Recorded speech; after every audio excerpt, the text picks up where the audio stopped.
Hi. So my project today is trying to make a series of picture frames this size, which are roughly they're 4 by 6. Basic small frames so I can hang as little decoration in my spare room. So I came across these and I had a total of 4 and I thought, why not? Now that I got my watercolors out, in my previous time lapse, you may have saw that I prepped a piece of watercolor paper right here and I adhered it to a board.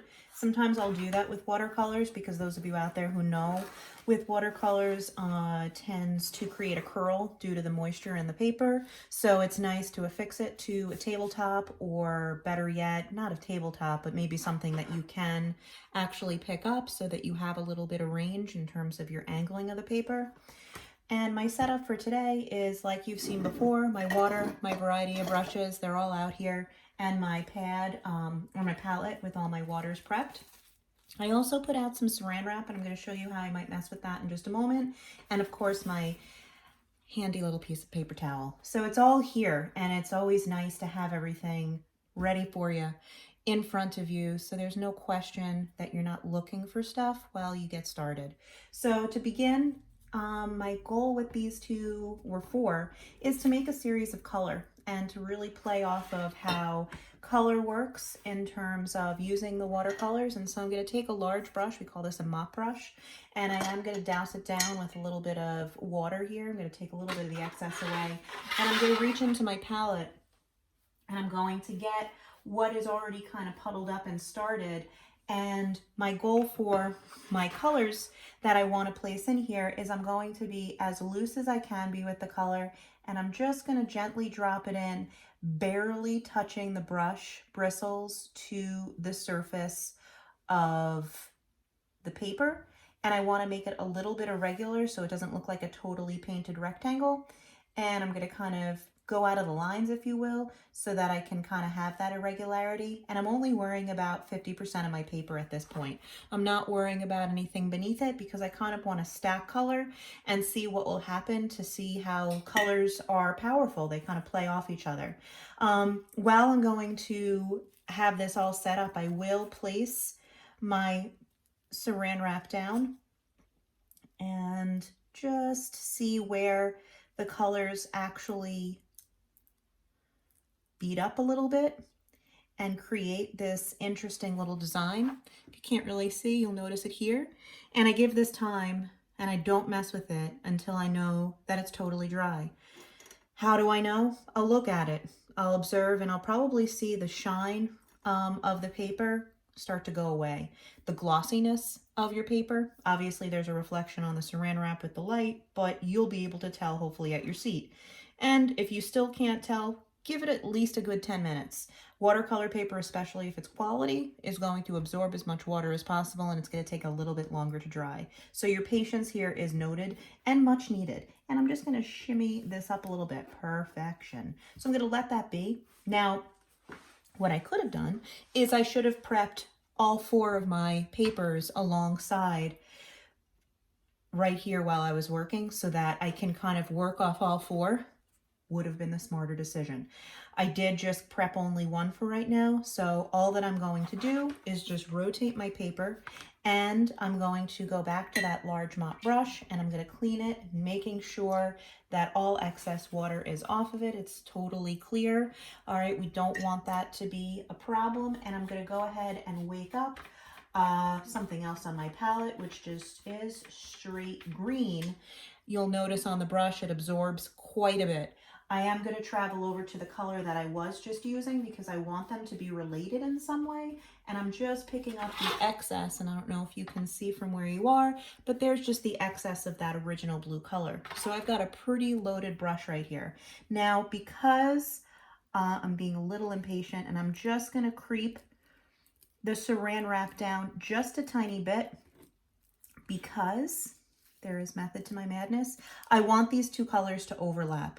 So I am going to just feed in a little bit more of this color, keeping a very light pressure. You could see a lot goes on there pretty darn fast. And there it is, again, maintaining a little bit of irregularity on those edges. I might pull just a bit more out here just a smidge there. There it is.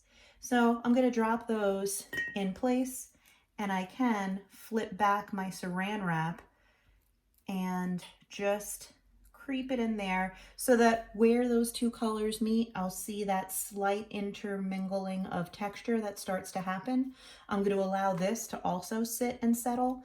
While you are sitting here watching this, I am going to take a totally dry brush and I'm just going to vacuum up just ever so slightly along the edges where I have those puddles. I might even take advantage of my board, giving it a slight angle.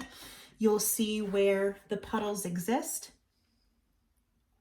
I might want to just pick those up, and I might also just want to let the water play against each other. This is where you start to get that backwash effect where colors will push where other colors live, and in the drying process there might be that little explosiveness of color that starts to happen, which is always a fun little after effect, and that is always a nice touch to what you've done in the most simplest of just putting in your color.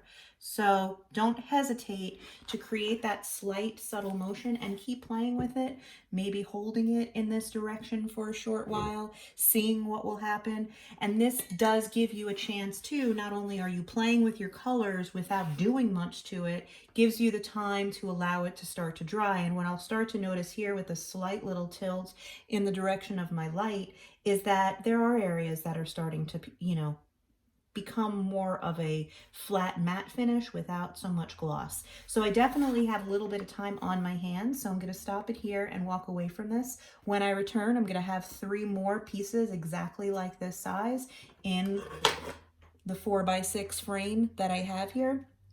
I will do that behind the scenes, and then when I return I'll show you how I will work with the remaining pieces so that they are all unified, they all come together, and they can become decorative art and also sort of a fun little activity. So if you have any loose extra frames lying around that you feel like doing this, don't be afraid to give it a try. It's definitely could add a little bit of life to your room that you're currently in or somewhere else. Thank you. Have a good one. Hi there, I'm back.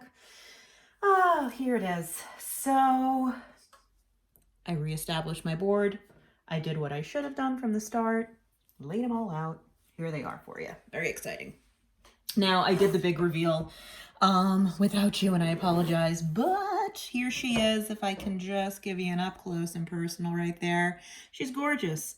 That little saran wrap effect really does give it a little bit of an effect unlike anything else. So I enjoy using it, and I definitely may incorporate that on one of my other 4 panels that I have here. Again, all 4x6 inches, nothing too massive, nothing that you can't master on your own time.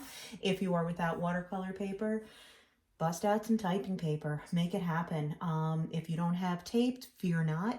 You can do it without, or if you have a tablet and it's already affixed to something, that too can be of service to you in some way. Use what you got, see what you have. I'm going to mess around, not with the mop brush, a little bit of a smaller brush right now. And I have my palette situated. I'm going to shimmy my water this way. It's always good to kind of have, and I know it's not in your frame right now, but your water and your palette kind of next to each other so you're not dragging your brush over your artwork while you're working. Everything is kind of situated in one general location. It's just better that way. So here we go. I am going to mimic some of the colors that are here, and it's all about this seesaw effect of balance. How are we going to maintain that balance? How are we going to utilize my color scheme that has been started, make it happen somewhere else in this? While I'm working, I'm going to just start dropping in some color.